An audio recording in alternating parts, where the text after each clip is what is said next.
Yo, no? Kaso wala na to, sold out na. Kyrie. Jeez. Eto, meron tayong naabutan dito. Yung unang-unang nag-leak na Kyrie is on Anta na. Eto yung unang-una. Hindi to yung signature niya ngayon, no? Kasi na-sold out talaga yan. Check out natin to, idol. Ito yung kauna-unang Kyrie shoes na sinuot niya dito sa Anta. Okay? Nakasale din yan. Check natin. Let's go. King of Intro is back.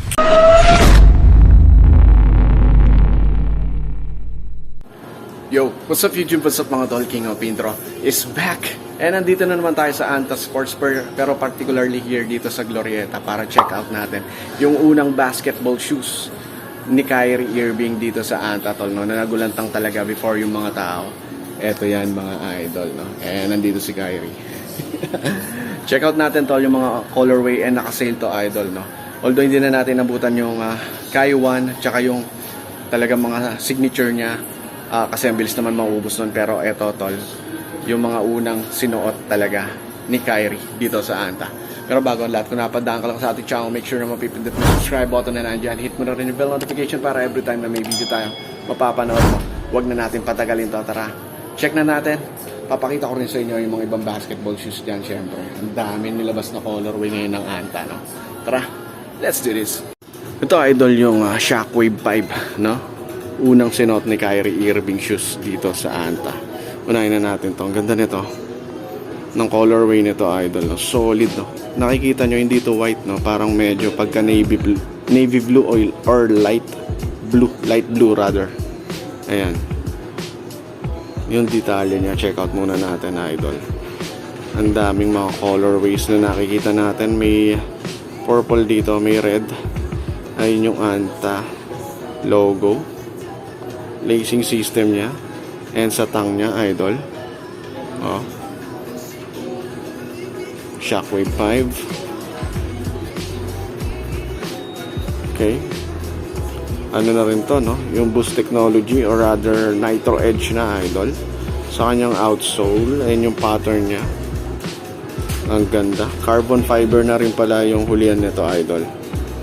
Ay, hulihan na materials, meron silang isiniksik dyan na carbon fiber. And shock the game. Ganda, no? Solid, no? Multi-directional pattern yan, tol. Angas naman ito. At ang presyo is magano? From 7,595, 6,995 na lang, tol. Pwede na, no? Ayos, so.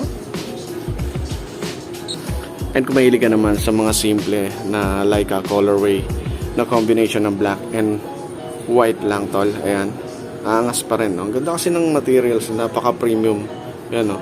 Ng materialis niyan, tol, no? May plate sa may side. Ayan. Pinagsamang mesh. At neat material to, idol. Oh. Solid, no? Ito yung other colorway ng Shockwave 5. Magkano to? Same din yung presyo. Ayan, 6,995. Shock the game, tol. Ayan, yung white version niya, tol. Angas din, no? Siyempre, same pa rin. Carbon fiber dyan sa kanyang mid-part section na nakalagay, tol. Ito, napaka-solid nito. Milky Way colorway to, tol. Nalilito ako sa dalawa. Either way sa dalawang yan is gusto ko yung colorway.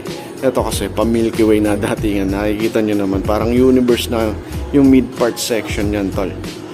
Black combination of purple or rather multicolorway dyan. Ayan. Angas lang ng detalye nito, tol. Solid at premium materials na ginamit dito. Ito kung gusto nyo na laging bago yung shoes, goes to the black version kayo. Ito, panalo rin to, tol. Ayan, yung kanyang outsole. Carbon fiber, syempre. Nitro edge, nandyan pa rin. Ayan.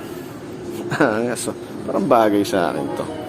O, nakasale to. 6,995 from 7,595, tol. Ayan, no? Woo! She's to, tol. Kung naghanap ka ng lower version, yung Shockwave 5 Team, ito 4,995 lang, tol. Oh, yan, oh. Medyo naiba lang konti yung detalye nito, like dito sa kanyang silhouette materials. Pero dito same lang din sa kanyang mid support section dyan. May flight plate materials na nandyan. And ang nawala lang dito is yung carbon, pero meron nandito pa rin yung nitro edge niya, tol. Panalo pa rin kasi may bounce tech ka dyan, tol. Ito yung black and white combination colorway, tol. Ayan, no? Pero same pa rin yung pattern ng kanyang outsole, no? Multi-directional pattern. And ito siguro yung magugustuhan kong colorway dito. Mura lang to, for $9.95. A-flash edge. Solid yan, tol, no? Shockwave team, no? So abangan natin yung signature talaga ni Kyrie, no? And para ma-review natin mismo kasi ang bilis naman maubos, kaya hindi na natin na-review. So yun, tol, no? Pinakita natin, although na-vlog na natin to before, pero i-remind ko lang kayo na ito talaga yung unang-unang ginamit ni Kyrie shoes na pumutok. Nalilipat na siya ng Anta. Diba, Kyrie? Yes, bro. Pasadaan na natin na mabilis. Ito may mga bagong labas na shoes. KT Splash 6 $6,795. Grabe. Yan, butas na yung mid part section yan, pero syempre meron yan support dito. And then may strap na rin siya dito. Ayan, logo ni Clay, signature ni Clay. And dito may signature pa siya sa tongue. Ayan ang presyo, $6,795. KT9 collection meron dito. Ito, 8.9 naman, tol, yung ganitong colorway. Oh, meron pang paano to, pampaswerte. Ayan pa yung ibang colorway. Ito, linis tignan nito, nitro edge yung tech niyan, tol. Ito yung may pagka cream or off-white yung colorway.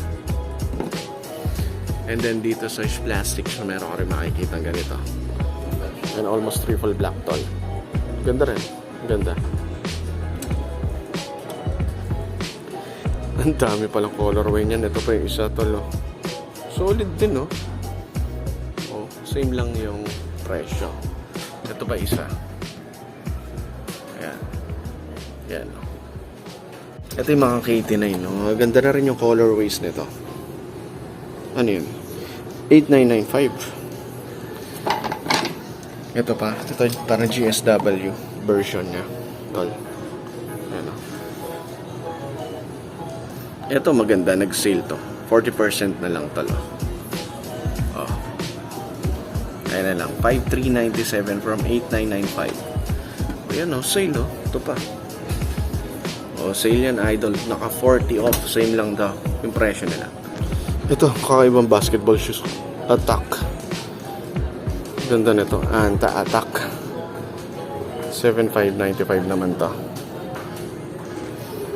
Grabe, kakaiba na yung mga colorways na nilabas. Oh. Ito, panalo rin. Same lang din yung presyo nito. Ito pa isa. Ito pa isa. Ito pa isa. Tsaka ito pa isa. Kung gusto mo naman ng basketball shoes na Klay Thompson pa rin, series basketball shoes, ito. Ganda. Papresto na yung datingan nito. Mura lang to, 3,995, tol. O, may iba-ibang colorway pa yan. Ito isa. Same lang yung mga presyo niya, no? Ito. Ayan yung presyo. Same lang. Ito. Ito pa. Grabe. Diba? Apakangas. Ito solid, oh. Design for jumping. Grabe, tatalong ka talaga ng mataas dito. Naka less than off pa. Magkano lang? 5,035. Angas na. Ito, kay Gordon Hayward may nilabas na rin na bagong version. Ganda, oh. May pag-glittering effect pa dito sa kanyang mid-part section, no? O, magkano to? Ayun, 7,595. Oh. Panis. Ito pa yung isang colorway pala nung pinakita natin ito. Pero ito naka 10 off din pala, 5,035. Solid. So yun, there you have it. Di na natin ito maisa-isa yung mga Anta shoes dito, pero although halos pinakita naman natin, dito lang yan sa Glorieta Anta Sports.